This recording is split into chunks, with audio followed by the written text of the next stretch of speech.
பவுல் சொல்றாரு, நான் எதற்காக பிடிக்கப்பட்டேனோ அதை பிடித்துக் கொள்ளும்படி ஆசையாய் தொடர்கிறார். ஒவ்வொருவருக்கும் ஆண்டவர் வந்து ஒரு லக்கை வைத்திருக்கிறார், நோக்கத்தை வைத்திருக்கிறார், திட்டத்தை வைத்திருக்கிறார், தரிசனத்தையும் அவர் வந்து கொடுக்கிறார்.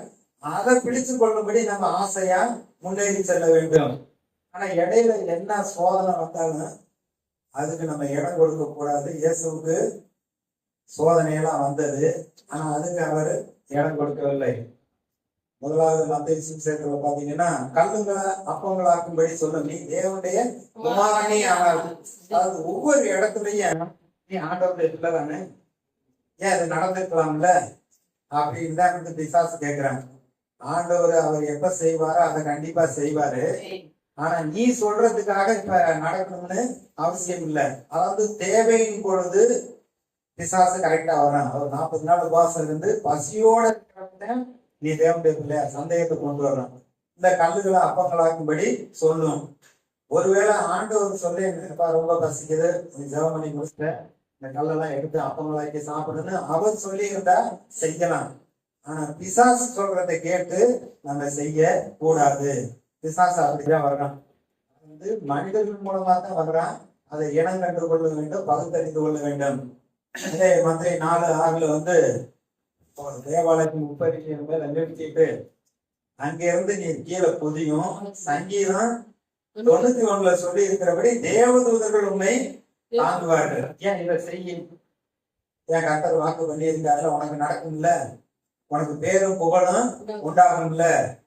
அவரு 100 அடிக்கு ஒவ்வொரு புகழையும் பாத்தீங்கன்னா கோபுரம் 100 அடி 105 அடின்னு சொல்லிட்டு பெருமையா சொல்லிக்குவாங்க, இவ்வளவு பெரிய கோபுரத்தை கட்டி இருக்காங்க. அங்க இருந்து ஒரு எத்தனை அடியில புதுசாங்க தேவதூதர்கள் வந்து அப்படியே தூக்கிட்டாங்க. அவர் காலு ஒடியிலேன்னு சொல்லி இன்னைக்கு எல்லாம் பாத்தீங்கன்னா வாட்ஸ்அப்ல போட்டு ஊர் பூரா வந்து காமிச்சிருவாங்க. அதனால ஒரு இயற்கைக்கு அப்பாற்பட்டதுல அர்ப்பம் நடத்தினா இதை செய்ய அப்படின்னு சாத்தான் சொல்றப்ப அவர் சொல்றாரு, இது நான் வந்து செய்ய மாட்டேன். கர்த்தர் என்ன சொல்றாரு அதான் எழுதி இருக்கிறதுனால எல்லா வசனத்தையும் எனக்கு சொந்தமாக்க முடியாது. எனக்குன்னு என்ன சொல்லி இருக்கிறாரோ, இப்ப நீங்க அவருடைய சுவிசேஷம் அறிவிக்க போறீங்க, உங்களுக்கு ஒரு சில அதிகாரத்தை ஆண்டவர் கொடுத்திருக்கிறாரு. சீசருக்கு சொல்றப்ப பிசாசுகளை துரத்தவும், வியாதிகளை குணமாக்கவும் அவர்களுக்கு வல்லமையும் அதிகாரம் கொடுத்தாரு. அதிகாரம் கொடுத்தாரு. துப்பாக்கியை மட்டும் போலீஸருக்கு கொடுக்கறது மாதிரி கொடுத்துட்டு குண்டு கொடுக்காம இருந்தாருன்னு வச்சுக்கோங்க, அதை பயன்படுத்த முடியாது. ஆனா அவர் வந்து துப்பாக்கியும் கொடுக்குறாரு, அதுல உள்ள தோட்டாவை குண்டையும் வச்சு கொடுக்குறாரு. மார்க் 16வது அதிகாரத்துல கடைசியில பாத்தீங்கன்னா, என் நாமத்தினால பிசாசுகளை துரத்துவீர்கள், நவமான பாசைகளை பேசுவீர்கள், சர்ப்பங்களை எடுப்பீர்கள், சாவுக்கு ஏதுவானது யாரொன்று குடித்தாலும் அது உங்களை சேதப்படுத்தாது, வியாதி உள்ளவர்களை கைகளை வைப்பீர்கள் சுத்தமாக. இதெல்லாம் ஆண்டவர் வந்து செய்வேன்னு சொல்லி அந்த அதிகாரத்தை கொடுத்திருக்கிறார். சுவிசேஷத்தை அறிவிக்கிற பொழுது உங்களுக்கு தெரியாம ஏதாச்சும் விஷத்தை கொடுத்தா கூட அந்த விஷம் உங்க சரீரத்துல பாதிப்பு உண்டாக்காது.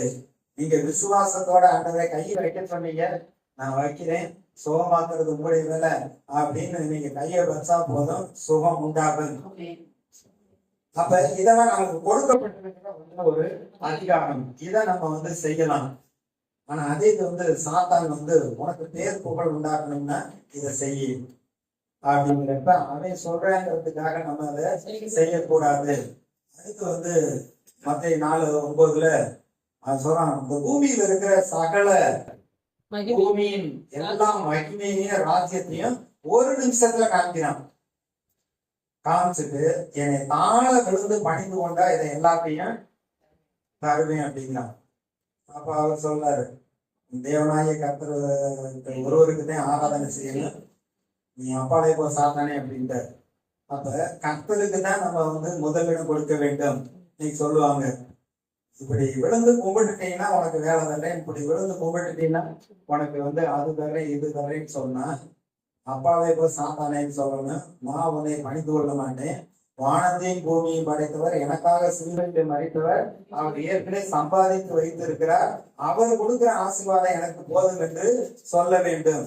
இன்னைக்கு குறுக்கோடியில பணக்காரனாக வேண்டும், குறுக்கோடியில எல்லா நன்மையை பெற்றுக்கொள்ளணும்னா இது போன்ற காரியங்களை போய் செய்யறாங்க. யாருக்கு வேணாலும் காலில் விழுந்து ஆசீர்வாதம் பெற்றுக்கொள்றேன்னு சொல்றது அப்படி அல்ல. கர்த்தர் ஒருவருக்கு தான் ஆராதனை செய்ய வேண்டும். அப்ப உலகத்துல இருக்க எல்லாத்தையும் கொடுக்குறேன்னு அவன் சொன்னேன், கண்டிப்பா கொடுக்க மாட்டான். அவன் ஏமாத்துறது, அவன் பொய் சொல்றதே, அவன் சொல்லப்பட்டிருக்க திருடன் திருடவும் அடிக்கவும் கொல்லவும் இருக்கிறான், வேற ஒன்றுக்கு வரான்.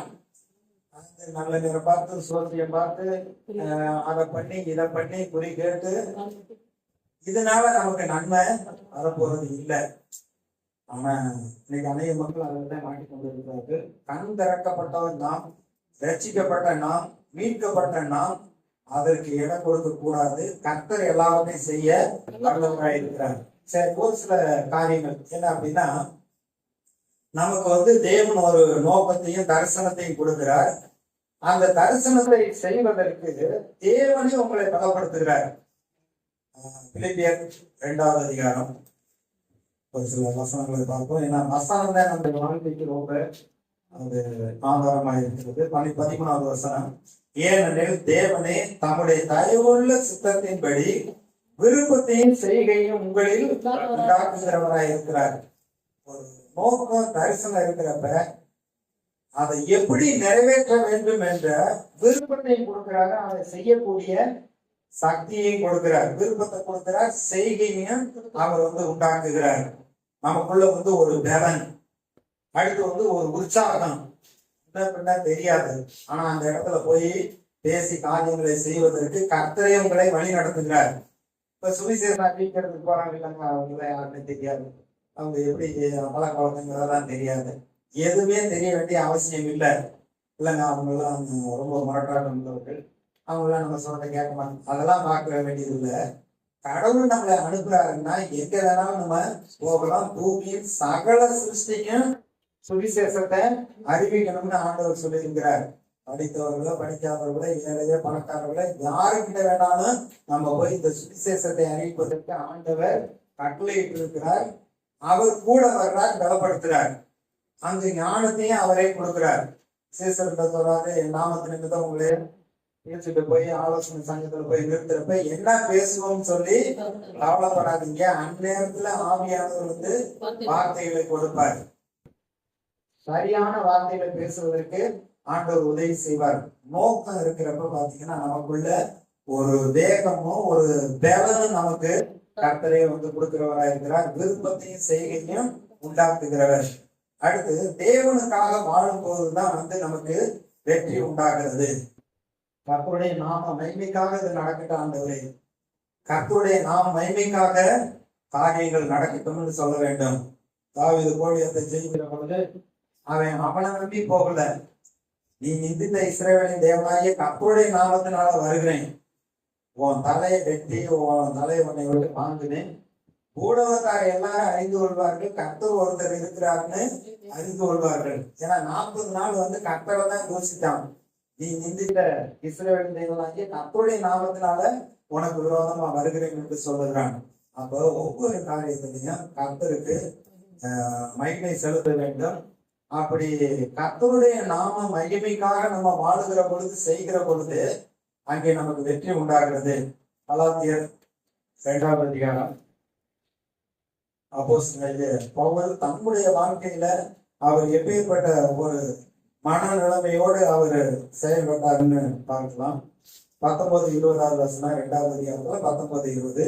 தேவனுக்கு என்று பிழைக்கும்படி நான் நியாயப்பிரமாணத்தினாலே நியாயப்பிரமாணத்துக்கு மறித்தேனே, கிறிஸ்துவோடு கூட சிலுவையில் அறையப்பட்டேன், ஆயினும் பிழைத்திருக்கிறேன். இனி நான் அல்ல, கிறிஸ்துவே எனக்குள் பிழைத்திருக்கிறார். நான் இப்பொழுது மாம்சத்தில் பிழைத்திருக்கிறதோ என்னில் அன்பு கூர்ந்து எனக்காக தம்மை தாமே ஒப்பு கொடுத்த தேவனுடைய குமாரனை பற்றும் விசுவாசத்துல பிழைத்திருக்கிறேன். இன்னும் அநேக நிறுவனங்கள் அவர் சொல்றப்ப கர்த்தராகிய இயேசு கிறிஸ்துவை அறிகிற அறிவின் மேன்மைக்காக எல்லாவற்றையும் நஷ்டம் என்று குப்பையுமாக எழுதுகிறேன். எப்பங்க நெருக்கப்பட்டு நான் ஒதுக்கி போவதில்லை, கலக்கம் அடைந்து மன முறிவு அடைகிறது இல்லை. இன்னும் சொல்ற அப்போஸ்தலர் 20வது அதிகாரத்துல நான் எருசலேமுக்கு போறேன், என்ன நடக்கும்னு எனக்கு ஒண்ணும் தெரியல, ஆனா பட்டணங்கள் தோறும் உபத்திரமும் துன்பமும் இருக்கிறது. நான் என் பிராணனையே அருமையா நான் எண்ணல, நான் கர்த்தராகிய இயேசுவிடத்துல பெற்ற ஊழியத்தை நிறைவேற்றி முடிக்க விரும்புகிறேன். அது அவருக்காக நான் வாழ்றேன். அவர் தான் எனக்குள்ள ஜீவிக்கிறார். அவர் ஜீவிக்கிறதுனால நான் அந்த பூமியில வாழ்றேன்னு சொல்லி அப்பேற்பட்ட ஒரு தீர்மானத்தோடு அவர் செயல்படுகிறார். நோக்கம் இருக்கிற பொழுது அந்த தரிசனத்தை நிறைவேற்ற கர்த்தரே நம்மை பலப்படுத்துகிறார். ஒருவேளை எதிர்ப்பு வரலாம், இல்ல அந்த காரியத்தை செய்ய விடாதபடிக்கு சோதனைகள் வரலாம். ஆனா அதையும் நம்ம மேற்கொள்ள முடியும். வேத பாரகரும் பரிசேயரும் பல வார்த்தைகளை சொன்னாங்க. தங்களுடைய ஊர் கட்டுப்பாடுல இருக்கக்கூடிய செங்குத்தான மலையில் தலைகீழா அவரை தள்ளி விடணும்னு சொல்லி ரொம்ப வேத பாரகரும் பரிசேயரும் பைபிள படிச்சவங்க. அப்ப அநேக காரியங்களை கேட்டுக்கிட்டே போயிருப்பாங்க. இயேசு வாங்க போது எங்களுக்கு தனியா கொஞ்சம் விலைக்கு சொல்லுங்க அப்படின்னு எங்கிட்ட 2 பேர் இயேசுவே பழைய ஏற்பாட்டுல அப்படி சொல்லியிருக்கேன், இப்படி சொல்லியிருக்கேன், அந்த இயேசு கிறிஸ்து நீங்க தானே அப்படின்னு விளக்கம் கேட்கிற மாதிரி கேட்டுட்டு போய் தள்ளி விடலாம்ட்டு அவங்க பேசிட்டே முன்னாடி போயிட்டு திரும்பி பாக்குறாங்க காணோம். ஏன்னா அவர் மறைந்து போனார். அந்த எதிர்ப்புகள் வரலாம். ஆனா காலத்துக்கு முன்னாடி நமக்கு மரணம் வர்றதுக்கு அதுக்கு அனுமதிக்க கூடாது. அடுத்து பாத்தீங்கன்னா சோதனை வரலாம். இயேசுக்கு வந்த மாதிரி இது போன்ற சோதனைகள் வந்தாங்கன்னா சோதனையை ஜெயிக்கிற மனுஷன் பாக்கியவான். அவன் உத்தமன் என்று விளையின பின்பு கர்த்தர் தம்மிடத்தில் அன்பு கொள்கிறவர்களுக்கு வாக்குத்தத்தம் பண்ண ஜீவ கிரீடத்தை பெற்றுக் கொள்கிறான் இருக்கு. எதிர்ப்புகள் வரலாம், சோதனை வரலாம். ஆனா அவன் எல்லாவற்றிலும் கர்த்தர் நமக்கு ஜெயம் கொடுக்கிறார்.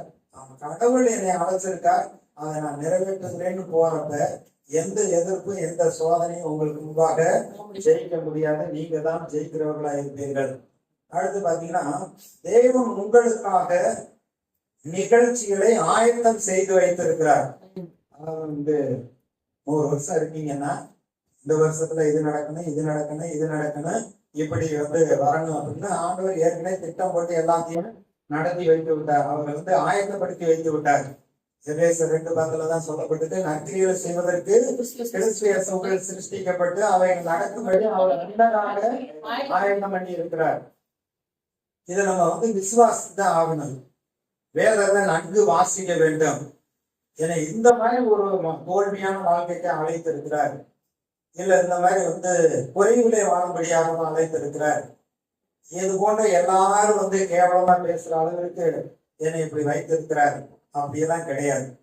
ஏசாயா தீர்க்கதரிசியில இயேசு தன்னை குறித்து எழுதியிருக்கிறத வாசித்து வாசித்து இதுதான் நடக்கும்னு அவர் முன்னேறி போனார். ஏற்கனவே ஆயத்தப்படுத்தி